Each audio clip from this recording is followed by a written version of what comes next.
चलिए नमस्कार जिंद भैया। आज हम यहाँ पर देखेंगे रामायण से जुड़े प्रश्न। ठीक है, यहाँ पर रामचरितमानस से जुड़े हुए क्वेश्चन जितने भी बन सकते हैं, जो पूछे गए हैं या पूछे जा सकते हैं, उन सभी क्वेश्चनों को आपके सामने लेकर के आऊं भैया। यहाँ पर 11 क्वेश्चन है। ठीक है, यहाँ पर 11 क्वेश्चन है, लेकिन आंसर उससे भी ज्यादा देखेंगे आप लोग बड़े आसानी के साथ, बड़े समझदारी के साथ भैया देखने का, सीखने का, समझने का प्रयास करेंगे। जो आपको पता होगा बड़ी अच्छी बात है, नहीं पता होगा तो जानकारी बिल्कुल फुल तरीके से आप पाएंगे। ठीक है, ये आपकी परीक्षा के लिए भी बहुत जरूरी है और आपके नॉलेज के लिए भी बहुत बहुत जरूरी क्वेश्चन है। आप लोग बड़ी बिल्कुल ध्यान तरीके से देखने का, सीखने का, समझने का प्रयास करेंगे भैया। इसमें लिखा है, फर्स्ट क्वेश्चन आपसे पूछा है, हनुमान जी के पिता का क्या नाम है? हनुमान जी के पिता का क्या नाम है? लगभग सबको पता होगा, जिनको नहीं पता चलिए ध्यान से देखते हैं। इसमें बोला भैया, ए ऑप्शन दिया शंकर जी, बी बोला भैया केसरी जी, सी बोला है राजा दशरथ, या डी बोला है नन ऑफ दीज, यानी कि इन तीनों में से कोई नहीं। क्या बोलेंगे आप लोग? क्या बोलेंगे भैया? शंकर जी बिल्कुल नहीं हो सकते भैया, क्योंकि शंकर जी के अवतार ही थे हनुमान जी। ठीक है, तो राजा दशरथ भी नहीं हो सकते, क्योंकि राजा दशरथ जो है भगवान श्री राम के पिता थे। तो क्या होगा भैया? केसरी जी, यही आपका बिल्कुल सही हो जाएगा। बी ऑप्शन आंसर जो है आपका बिल्कुल सही हो जाएगा। ठीक है, चलिए दूसरा क्वेश्चन देखते हैं भैया। दूसरे क्वेश्चन में बोला है, हनुमान जी के गुरु कौन थे?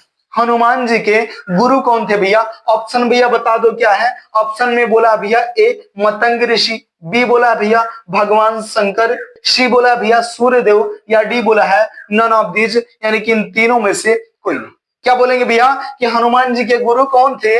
ना भगवान शंकर थे, ना मतंग ऋषि थे, बोलेंगे भैया सूर्यदेव थे। ठीक है, कौन बोलेंगे? सूर्यदेव थे। हनुमान जी के गुरु का क्या नाम था? बोलेंगे भैया सूर्यदेव नाम था। ठीक है, रामचरितमानस के हिसाब से भैया जितने भी क्वेश्चन है यहाँ पर, सबके सब रामचरितमानस से लिए गए क्वेश्चन है, आप लोग ध्यान से समझेंगे। ठीक है, चलिए उसके बाद तीसरा नंबर क्वेश्चन, रावण के कुल कितने पुत्र थे? रावण के कुल कितने पुत्र थे? ऑप्शन बता दो भैया। तो ऑप्शन इसमें दिया भैया, क्या 7 पुत्र थे, या बी बोला है 5 पुत्र थे, सी बोला भैया 3 पुत्र थे, या फिर डी बोला है 9 पुत्र थे? क्या क्या बोलेंगे भैया?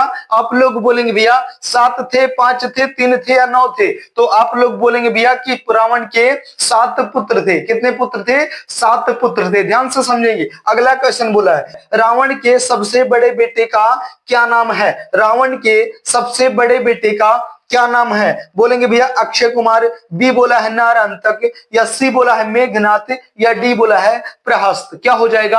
आप लोग बोलेंगे भैया कि रावण के सबसे बड़े बेटे का क्या नाम था? मेघनाथ था। आंसर आपका सी ऑप्शन सही हो जाएगा। अब चलिए भैया, यहाँ पर क्वेश्चन बन गया आपका। क्या बन गया? जैसे यहाँ पर फर्स्ट क्वेश्चन पूछा था कि रावण के कुल कितने पुत्र थे, आपने बताया भैया 7 पुत्र थे। कितने थे? 7 पुत्र थे। अब बोल रहा है रावण के सबसे बड़े बेटे का क्या नाम था? आपने बताया भैया मेघनाथ था। अच्छा, 7 पुत्र थे और सबसे बड़े का नाम मेघनाथ था, तो सबसे छोटे का क्या नाम था? ऐसे पूछ सकता है ना? बिल्कुल पूछ सकता है। तो चलिए आप लोग समझो, 7 पुत्र के नाम यद्यपि पूछ ले तो क्या बताएंगे भैया? तो 7 पुत्र के नाम सुनो आप लोग। सबसे फर्स्ट नाम क्या था? सबसे बड़े बेटे का नाम क्या था? मेघनाथ था। दूसरे नंबर पर अक्षय कुमार, उसके बाद भैया अतिकाय, फिर त्रिशरा, फिर नारायणतक, फिर देवांतक, उसके बाद प्रहस्त थे। इन 7 पुत्रों के नाम हो। अब आप लोग बता सकते हैं पहले का क्या नाम था, दूसरे का क्या नाम था, और उसमें यहाँ पर क्या बोला है? अब बोल दिया यहाँ पर, यद्यपि पूछ लिया भैया कि मेघनाथ और ये 7 पुत्रों की माताओं के नाम बता दो भैया।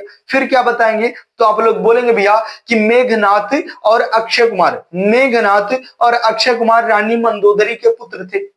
ये 2 पुत्र जो हैं रानी मंदोदरी के पुत्र थे। और भैया यहाँ पर अतिकाय, त्रिशरा, नारायणतक, देवांतक और प्रहस्त जो थे, ये रानी दम्यमालिनी के पुत्र थे। किनके?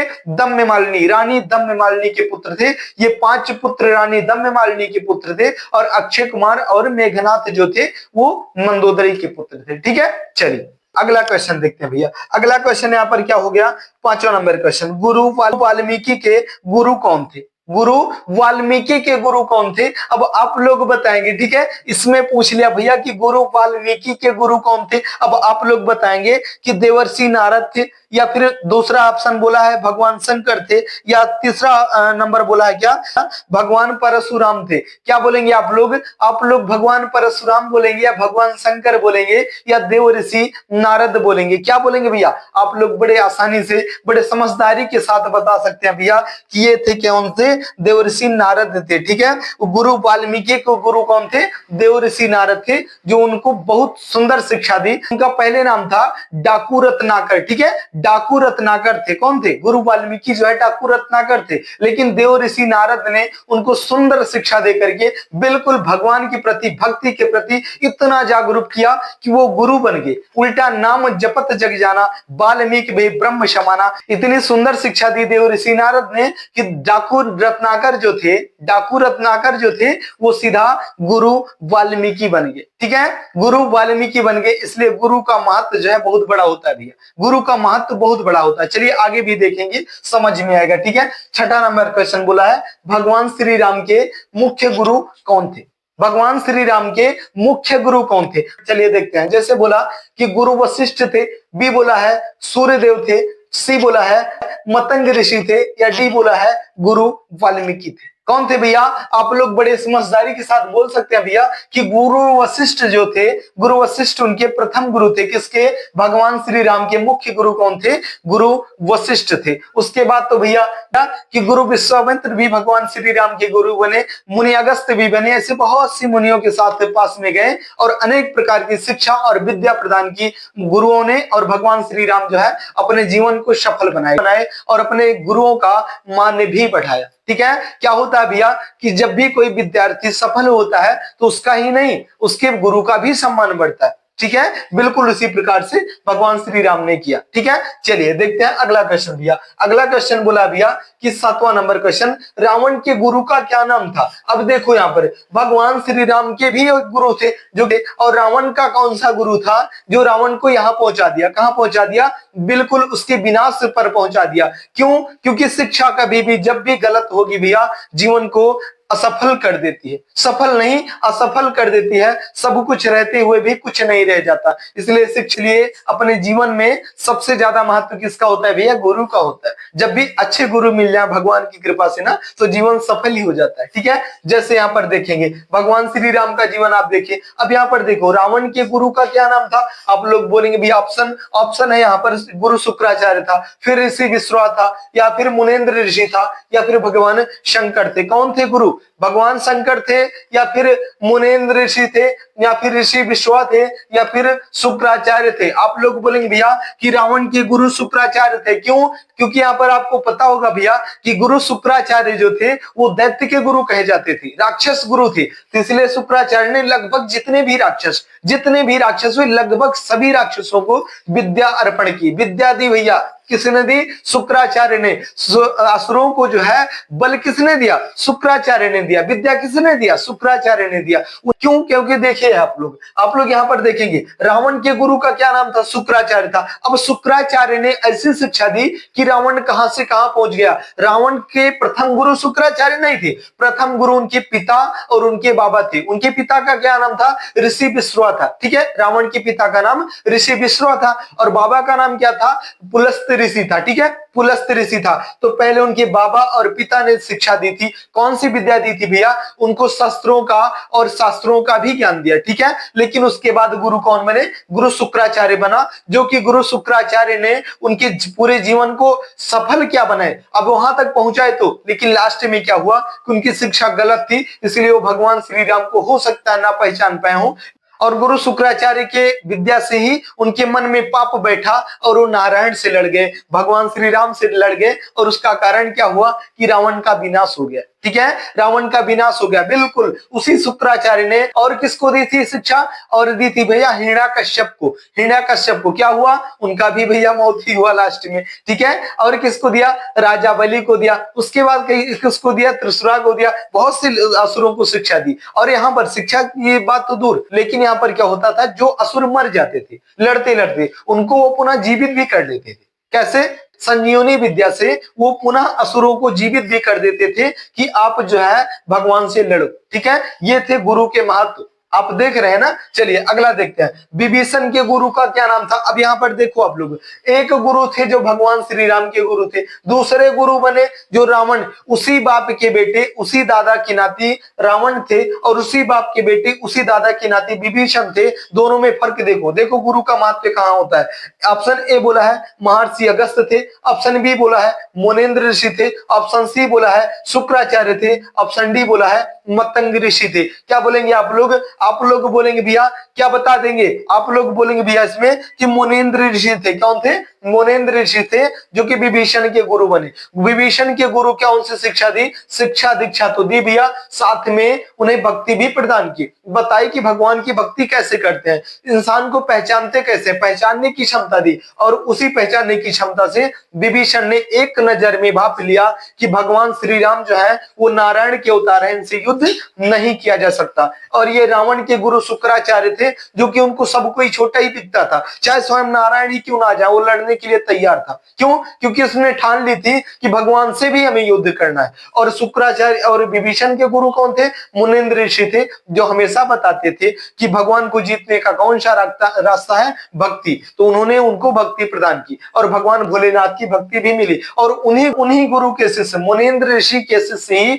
मंदोदरी भी थी, रानी मंदोदरी भी मुनिंद्र ऋषि के शिष्य थी, जो कि एक नजर में उन्होंने भी पहचान लिया कि सीता नहीं माता लक्ष्मी है और वो राम नहीं नारायण है, इसलिए इनसे युद्ध मत करो। रोकते रोकते रह गई, लेकिन रावण ने हार नहीं मानी, मैं युद्ध करूंगा, लड़ूंगा। और ऐसा किया और लड़ा, और अंत काल में क्या हुआ कि रावण का विनाश हो गया। ठीक है, इसलिए गुरु का महत्व बहुत होता है भैया, और गुरु का सम्मान भी करना चाहिए। ठीक है, चलिए अगला देखते हैं भैया, अगला देखते हैं, माता सबेरी के गुरु का क्या नाम था भैया? माता सबेरी के गुरु का क्या नाम था? तो माता सबेरी के गुरु का नाम था ऋषि मतंग, या फिर गुरु वशिष्ठ, या गुरु वाल्मीकि, या फिर नन ऑफ दीज, इन तीनों में से कोई नहीं। माता सबेरी को जानते हैं ना, जिन्होंने चकचक की मीठी बैर खिलाई थी भगवान श्री राम को, झूठी बैर ना, उन्हीं है माता सबेरी। तो माता सबेरी के गुरु का क्या नाम था? ऋषि मतंग था। ठीक है, या मतंग ऋषि, ऋषि मतंग, कुछ भी बोल सकते हैं। ठीक है, चलिए यहाँ पर आप लोग देखिए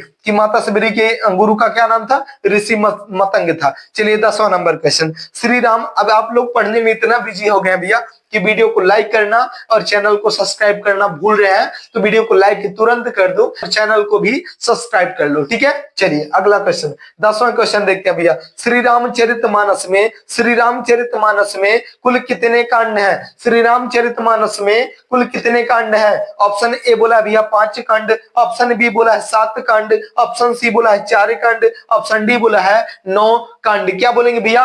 बोलेंगे भैया इसमें हमको पता है भैया 7 कांड है। कितना?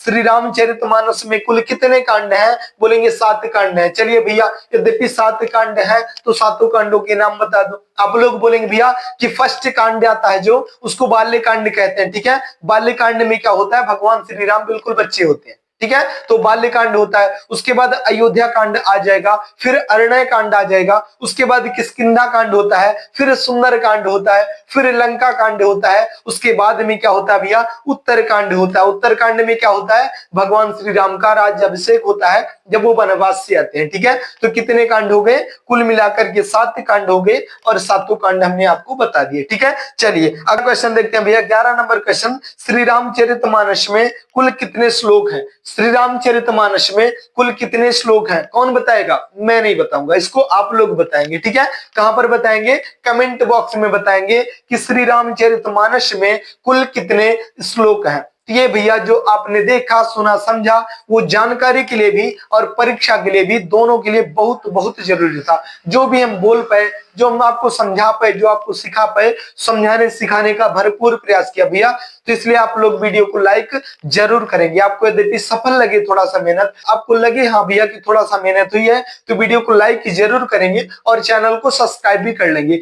और जो भी आपके यार प्यार रिश्तेदार होंगे भैया, उनको जरूर से जरूर शेयर करेंगे वीडियो, कि आप लोग भी जरूर देखेंगे। ठीक है, आशीष भैया एकेडमी अयोध्या यूट्यूब चैनल है हमारा, आप लोग जिस पर देख रहे हैं, थोड़ा सा पीछे जाएंगे तो आपको अनेक प्रकार की वीडियो मिलेंगी जिसमें जीके जीएस के भी क्वेश्चन होंगे, ऐसे महत्वपूर्ण क्वेश्चन होंगे भैया जो कि परीक्षा से में पूछे गए क्वेश्चन होंगे। ठीक है, बिल्कुल प्रीवियस ईयर क्वेश्चन होंगे, पूछे गए क्वेश्चन होंगे, तो आप लोग जरूर देखेंगे और आपको समझ में भी आएगा। ऐसा मैंने समझाने की कोशिश की भैया कि आपको समझ में भी आएगा। ठीक है, तो आप लोग जरूर देखेंगे और मैथ भी पढ़ाता हूं उस पर, बिल्कुल सोने लेवल से सिखाने का समझाने का भरपूर प्रयास करता हूं भैया। आप लोग एक बार देखेंगे तब समझ में आएगा। हो सकता है भैया कि एक वीडियो में ना समझ में आए, तो ऐसा नहीं है कि किसी भी वीडियो में आपको समझ में नहीं आएगा। आपके लिए बहुत ही ज्यादा महत्वपूर्ण वीडियो है, तो आप लोग जरूर देखो और अपने यार प्यार रिश्तेदार के पास भी जरूर शेयर करो। ठीक है, और भैया क्या करेंगे आप लोग कि श्री रामचरितमानस में कितने श्लोक हैं कमेंट बॉक्स में जरूर बताएंगे और ये भी बताएंगे भैया